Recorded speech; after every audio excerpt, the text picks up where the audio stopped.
Hi, welcome back into my channel. My name is Alla. I'm a homeschooling mother of two and I work outside the home, and today I would like to show you what my ninth grader is going to be using in the 2023-2024 school year, so stick around. In the state that I live in, we have 12 subjects that we must cover each year during the school year, and a lot of them overlap and a lot of them can be mushed together, but I do like to make sure I hit every single of those required subjects just in case. And I also add to those 12 subjects. So if you see me looking down, it's kind of like my cheat sheet that I have here.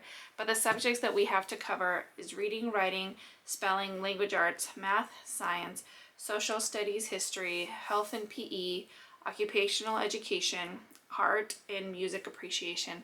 But to that, I like to add logic, personal interest, things that my kids love to pursue, and I also include spiritual studies, which usually often is our Bible. First off is reading.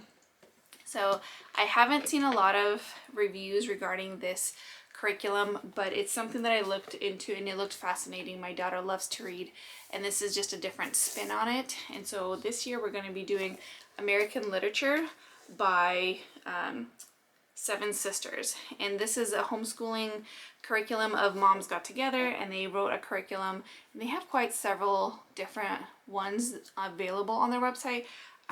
We picked this one just because it's going to tie in with my daughter's history. She's going to be doing American history, and so I thought this would be a perfect one. This comes as a PDF. I'm not quite sure if you can order it bound. I bought it as a PDF, and so everything's in here, everything's laid out. I have all the tabs in there, and I did come up with my own lesson plans. It leaves it up to the parent and the student of how they want to do it. It comes with the literature that they're going to cover, and I'll show you that in a bit. Because I work outside the home, I usually create my own lesson plans, and I'll go through and I'll see what needs to be done, and I make it into a list of each day what needs to be done. And in this case, I believe I didn't need to do all 180 days. I got 165 days in, and that will cover all the novels that we'll be covering and reading, the assignments that go with them. And in this curriculum, they'll give you recommendations. Everything's included here. They don't tell you which one you get to choose. You get to choose with your student or as a parent. I just went ahead because this is her first year doing this. I wanted to go ahead and set it up for her so she knows what she's doing. And the books that we're going to be reading, and this is not in the order that we'll be reading them, it's just in the order that I have them stacked here, is Fahrenheit 451, The Right Stuff, To Kill a Mockingbird, A Separate Peace, Little Women, that's a big book, Huckleberry Finn, and a lot of these I read and I will be rereading with her and talking about it, but some of these I have not, and so they'll be new to me as well. The Scarlet Letter, A Tree Grows in Brooklyn, and A Raisin in the Sun. And I believe this is the one that we'll be actually starting with the first month in September when we start school. And I have never read this one. This is one of the ones I haven't read, so this will be a very interesting one to go and read and see what we both think about it. So the next subject is writing, and we've dabbled in a lot of different things and a little bit of IEW, which didn't work out. And so this year, once again, we're trying something new, and it's Essentials in Writing, grade 9. And I got the one that they actually grade her writing. Since it is already high school, we're going to be working a lot together to make sure that she's understanding what they're requiring from her. But ultimately, someone else is going to be grading, I believe, 12 of her essays. Don't hold me to that. It's either 9 or 12, somewhere around there. Because I looked at all the different levels and I was trying to assess what would be working for her. And we landed on 9. So we'll see how that goes. The next subject we have to cover is spelling, and a lot of it will come up in her literature and a lot of it will come up in her writing. However, we do have IEW phonetics spelling, and she'll be finishing up on that once she's done with level 3. She doesn't have to continue on, and that subject is covered as well. Then we're going to go to language arts, and in language arts is also once again covered in the literature and the writing, but the one component that I do want to add is grammar. And the grammar that we're going to be using is Rod and Staff English 5. And the reason why we picked English 5 is a lot of her literature is going to have advanced sentence structure, same thing with essentials in writing. This is going to be more of the fundamentals. I want her to remember. Sorry. That's just my box moving. With the grammar, I just want her to remember the fundamentals. Just focus on the basic, not make the sentence any more difficult than it needs to be. This is something that she can do independently, and we're just going to go over it once I get home from work. And there will be a video coming of how I work and make the homeschooling work, and what I assign my kids independent work, and how we do things together, because I know that that's a lot of questions. And so that is coming, but this is going to be one of the ones that will hit that language arts check mark that we need to do. So the next subject we're going to be talking about is math. So we've done CLE math from the very beginning, and I loved it. I love the structure of it. I love how it explains everything to the kids. I love how systematic it teaches. It doesn't add anything extra. It really just gives you the necessities, what you need to know, and it explains why you need to know it. I also love the curriculum because it is geared to be self-taught, and so on days when I'm not feeling well, when I'm working late, or whatever the situation may be, a lot of the times my kids come to me and say, hey, I understand what they're talking about. Can I do it on my own? And that's the goal, right? Is so that they become independent learners. And so oftentimes I say yes. However, now that we're reaching high school, and with me working outside the home, I don't always have time to sit down and in-depth explain all the math concepts. We have switched to an online curriculum. And this year she is going to be doing Sherman Math Pre-Algebra. Sorry about the glare. And so we're going to be doing pre-algebra. And the reason why we did pre-algebra is the way that Sherman Math is set up is Algebra 1 has a component of geometry in there, and Algebra 2 does the same thing. So you get a credit and a half when you're done with that class. And so because it's a new kind of like a new program for us, she's never done this type of program, I wanted to start at pre-algebra to make sure that that foundation is really strong before going forward. I would rather have her take it slow and easy but understand versus fast and overwhelming.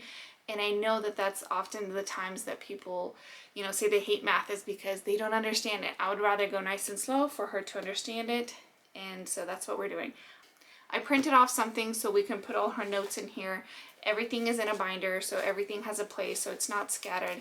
And that's the only reason why I have a binder. I don't think you need to. I don't think it's necessary. I just know that my daughter and I both work better knowing there's a place for her notes to live versus in a notebook where the sheets can get torn out or something like that. So there's that. The next curriculum we're going to be talking about or subject is science.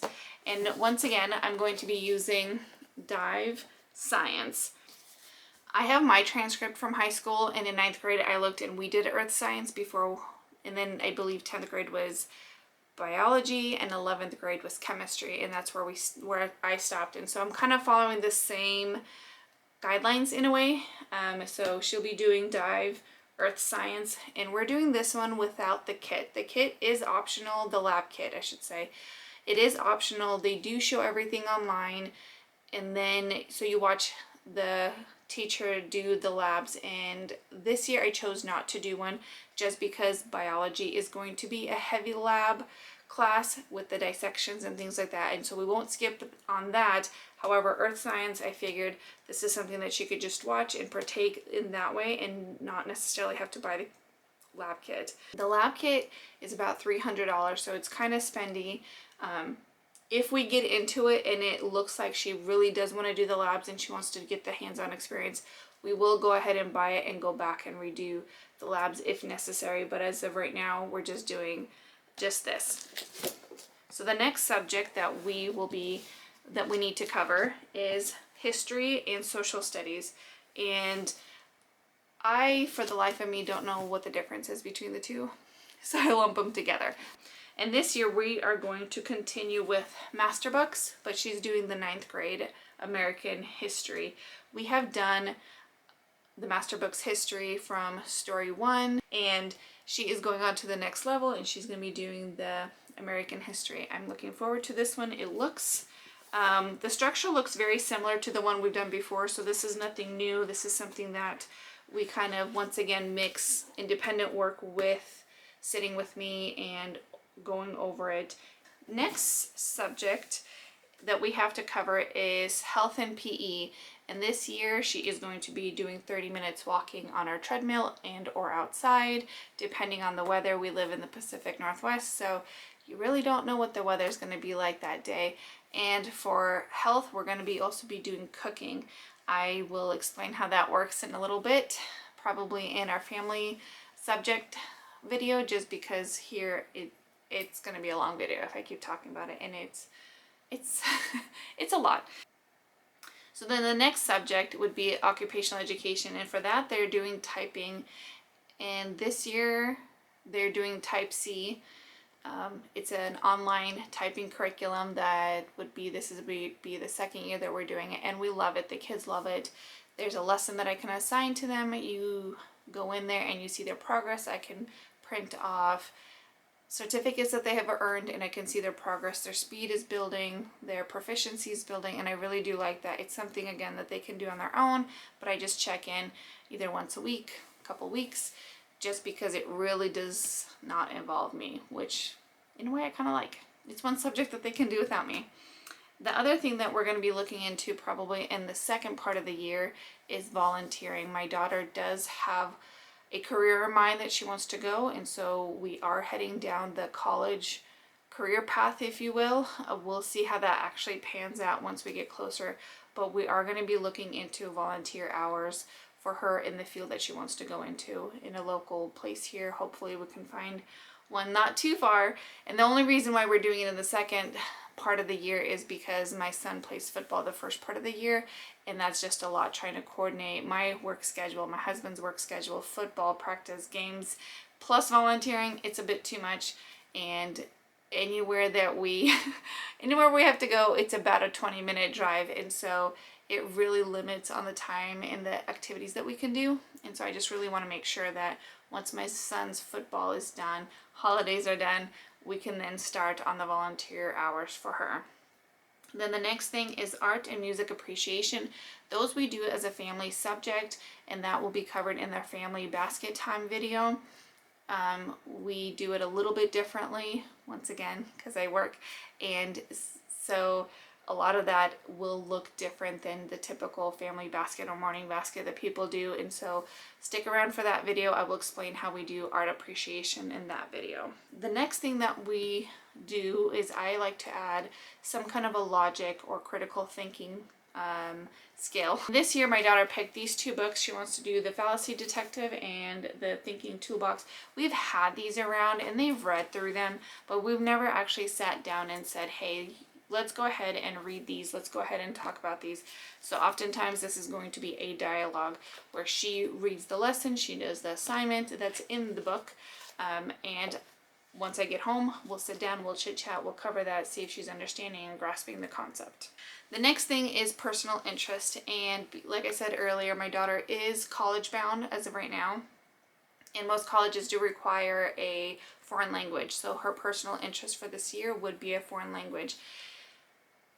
And this one's a little bit difficult for me, and the reason why is because the language that she's picking, or we're picking for her, is Russian. I'm Russian, my husband is Russian, we speak it. However, my kids are not as proficient in it. It is a language that is a little bit harder to teach. So, and this year is what we're doing. So as of right now, she's doing Rosetta Stone. Whether or not we're going to stick with that, I'm quite not sure. I'm not dissatisfied, but I'm also not satisfied with Rosetta Stone. I'm somewhere in the middle. It's not hitting all the boxes that I want. It's not checking all the boxes that I want. And so I'm trying to figure out of how to maybe blend something together, maybe put a couple of things together to see if I can make it more memorable and more user-friendly, I want to say. I'm finding that Rosetta Stone is not as friendly as I thought it would be. And then the last subject is what I add, and that is spiritual studies or Bible. And this is a non-negotiable for us, just because this is something that I deem is extremely important. All this stuff is important, but above all, knowing the Word of God is important. And so the way that we do spiritual studies is broken up in twofold. One is an academic study of understanding at what time, who did what, just understanding the basics and maybe the history of things. And the other part is personal devotions, of sitting down, of not making it too much of a analytical kind of study, but sitting and understanding of who God is and what He has done and who Jesus Christ is and how does that play out in your life and having that relationship with Him. And so that devotion they do in their morning time, and that's completely different. I will share that also in our family basket video, what I buy for that. However, for the systematic of learning of who God is and all that stuff, is going to be this year Master Books Foundations in Faith, and it's written by Israel Wayne, and I have read several books by him, and as far as I can tell, I don't see anything glaring that I object to. So as of right now, we're sticking with this, but we definitely encourage our kids as they read, if they come across something that they're not sure, if someone says something, to come and ask, and that has brought up a lot of good discussion. And so we'll see how this goes. I know this is fairly new curriculum, and I haven't seen a lot of reviews on it or anything like that. So I'm excited to see how this plays out. Master Books has a 180-day curriculum structure, and so all of it looks the same.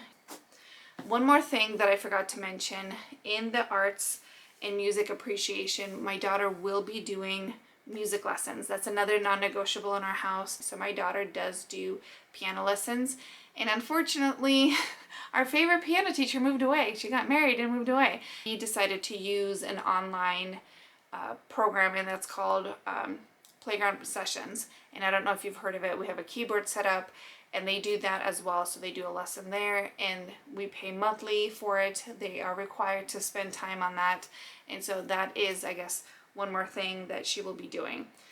Again, I know this seems like a lot. I know it is a lot, but if you want to stick around, there will be a video coming of how does this play out, and how does our schedule look like? How does this look like in their day? How does it affect my day? And how do we all piece this together? So stick around. There's more videos coming of how I make homeschooling work for us, even though my husband and I both work outside the home.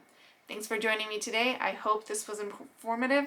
If you have any questions, please ask them down below, like this video, and join me next time. Thanks. Bye.